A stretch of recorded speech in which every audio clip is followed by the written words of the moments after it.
भारत के राष्ट्रपति ने वरिष्ठ पत्रकार रोहित सरदाना के निधन पर दुख व्यक्त करते हुए कहा, उनका आकस्मिक निधन पत्रकारिता जगत के लिए बहुत बड़ी क्षति है।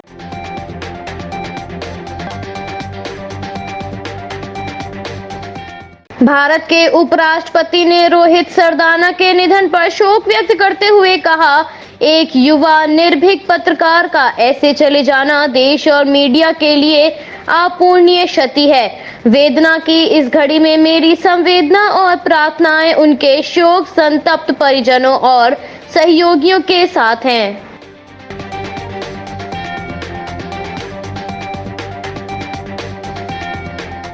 पत्रकार रोहित सरदाना के निधन के पश्चात ट्विटर पर #रोहित सरदाना नंबर 1 पर ट्रेंडिंग करता हुआ नजर आया।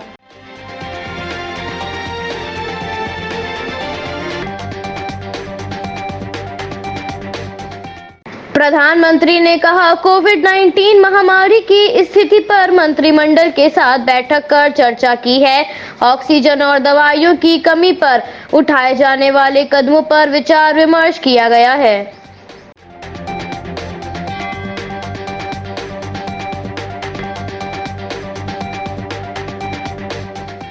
राहुल गांधी ने मोदी सरकार पर तंज कसते हुए कहा, कोविड की दूसरी लहर का चौथा सप्ताह, 2 लाख से ज्यादा मृतक, जवाबदेही 0 कर दिया सिस्टम ने आत्मनिर्भर।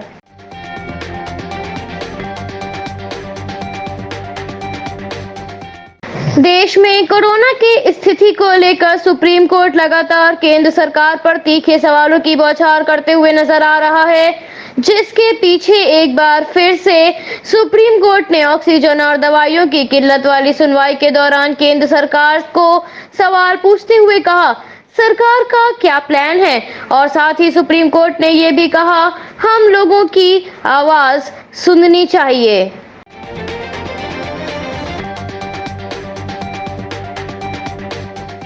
सुप्रीम कोर्ट केंद्र सरकार पर लगातार सवाल जवाब करता हुआ नजर आ रहा है। इसी बीच सुप्रीम कोर्ट ने केंद्र सरकार से कहा, हॉस्टल, मंदिर, चर्च और अन्य जगहों को कोविड देखभाल केंद्र के रूप में परिवर्तित करने पर विचार किया जाए।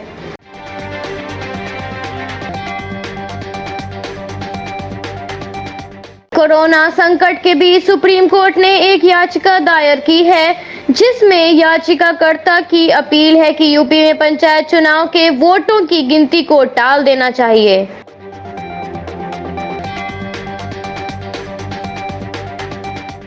देश में महामारी को देखते हुए केंद्रीय विद्यालय संगठन ने अपने 9वीं के प्रवेश परीक्षा को कैंसिल कर दिया है और साथ ही कक्षा 1 और अन्य कक्षाओं की प्रवेश प्रक्रिया पूरी करने की तारीख को आगे बढ़ाने का ऐलान किया है।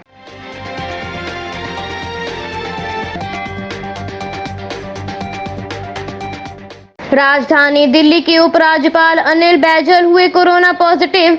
इसकी जानकारी उन्होंने अपने ट्विटर हैंडल के जरिए दी और कहा, फिलहाल उन्होंने खुद को होम आइसोलेशन में रखा हुआ है।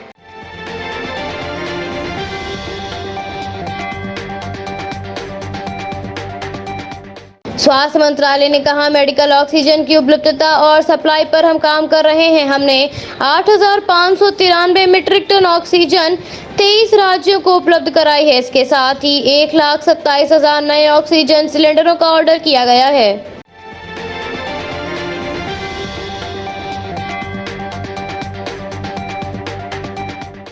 नोएडा की महिला सुरक्षा डीसीपी वृंदा शुक्ला ने बताया, कोविड के साथ साथ बच्चों से जुड़ी समस्याएं भी सामने आ रही हैं। कुछ अभिभावक कोविड के कारण अस्पताल में भर्ती हैं और बच्चों की देखभाल के लिए कोई नहीं है। गौतम बुद्ध नगर पुलिस ने डिस्ट्रिक्ट चाइल्ड लाइन के सहयोग से नया प्लेटफॉर्म शुरू किया है।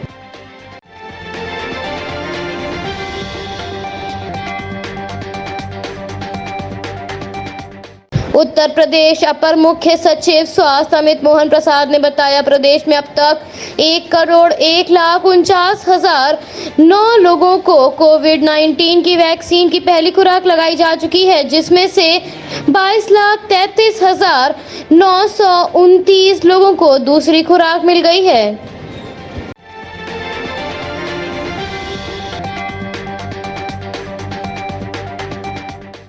उत्तर प्रदेश अपर मुख्य सचिव स्वास्थ्य अमित मोहन प्रसाद ने बताया, लखनऊ, कानपुर नगर, प्रयागराज, वाराणसी, गोरखपुर, मेरठ और बरेली में वैक्सीनेशन का कार्य आज शुरू हो जाएगा। आज से 18 से 44 साल के लोगों को वैक्सीन की खुराक दी जाएगी।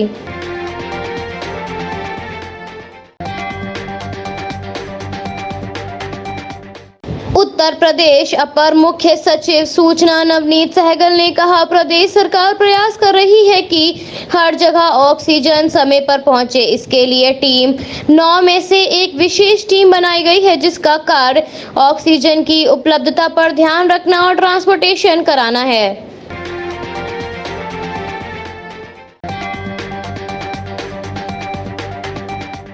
उत्तर प्रदेश की राजधानी में राज्य के मुख्यमंत्री योगी आदित्यनाथ ने अवध शिल्प ग्राम में DRDO के जरिए बनाए जा रहे कोविड अस्पताल का दौरा किया।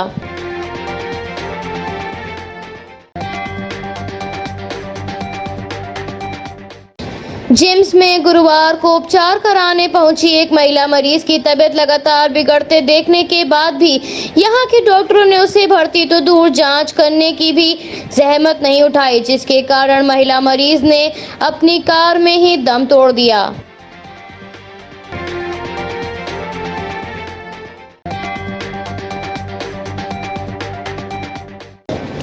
देवरिया जिले में शराब खरीदने पहुंचे लोगों को दुकान पर मौजूद सेल्समैन ने सोशल डिस्टेंसिंग के साथ कतार में आने की बात कही। इस बात से गुस्सा लोगों ने सेल्समैन को बुरी तरह से पीटना शुरू कर दिया। पीड़ित ने आरोपियों पर 30,000 की लूट और दुकान में तोड़फोड़ का आरोप लगाया है। पुलिस मामले की जांच कर रही है।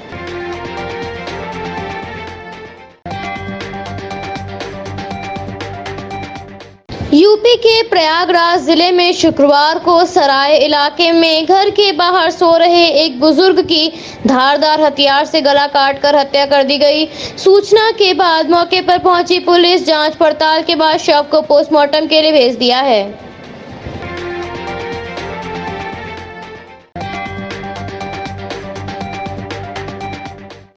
गोवा के मुख्यमंत्री प्रमोद सावंत ने बताया, गोवा मेडिकल कॉलेज में परीक्षा भवन को ऑक्सीजन बेड वाले अस्पताल के रूप में तैयार किया है। इसमें 150 लोगों को दाखिला दिया जाएगा।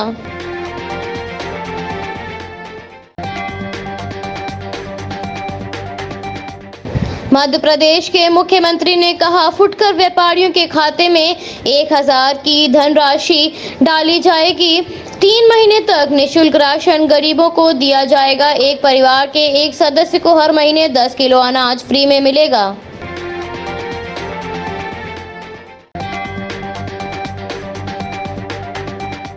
कोरोना की बढ़ती रफ्तार को देखते हुए मद्रास हाईकोर्ट ने 2 मई को मतगणना वाले दिन तमिलनाडु और पुडुचेरी में पटाखे फोड़ने पर बैन लगा दिया है और साथ ही कहा, बड़े पैमाने पर कोविड प्रोटोकॉल का पालन किया जाए।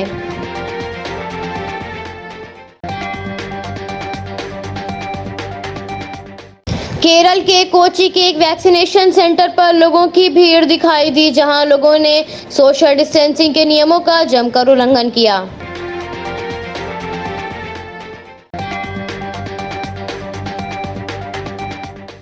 हरियाणा के मुख्यमंत्री मनोहर लाल खट्टर ने कोविड-19 वैक्सीन की पहली खुराक ली।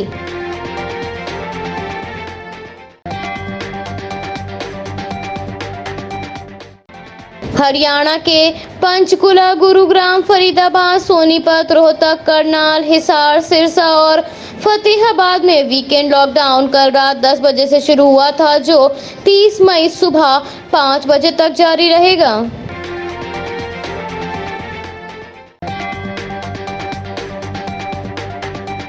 पंजाब के चंडीगढ़ में मुख्यमंत्री कैप्टन अमरिंदर सिंह ने राज्य में कोरोना संक्रमण के संदर्भ में जिला अधिकारियों के साथ वीडियो कॉन्फ्रेंसिंग के जरिए समीक्षा बैठक की।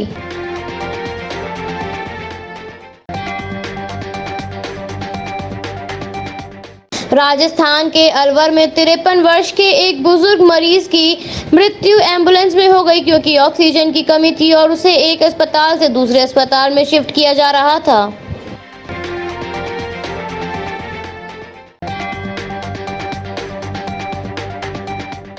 संकट की इस घड़ी में ट्रू कॉलर ऐप ने एक बड़ी पहल शुरू की है, जिसके तहत ऐप के जरिए यूजर्स को कोविड अस्पतालों के फोन नंबर की जानकारी मिल सकेगी। ट्रू कॉलर ने इसके लिए अपने ऐप में कोविड हॉस्पिटल डायरेक्टरी फीचर को लॉन्च किया है।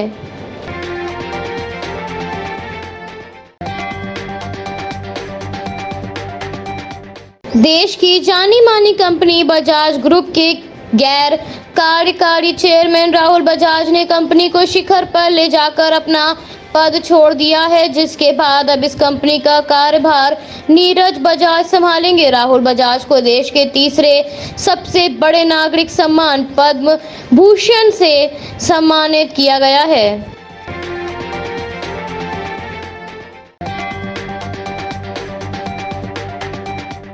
अमेरिका से मेडिकल की आवश्यक चीजों को लेकर पहला विमान दिल्ली पहुंच गया है, जिसके लिए अमेरिकी दूतावास ने ट्वीट करके जानकारी दी कि अमेरिकी विमान 400 ऑक्सीजन सिलेंडर, करीब 10 लाख कोरोना टेस्ट किट और अन्य उपकरणों को लेकर दिल्ली के इंटरनेशनल एयरपोर्ट पर पहुंच चुका है।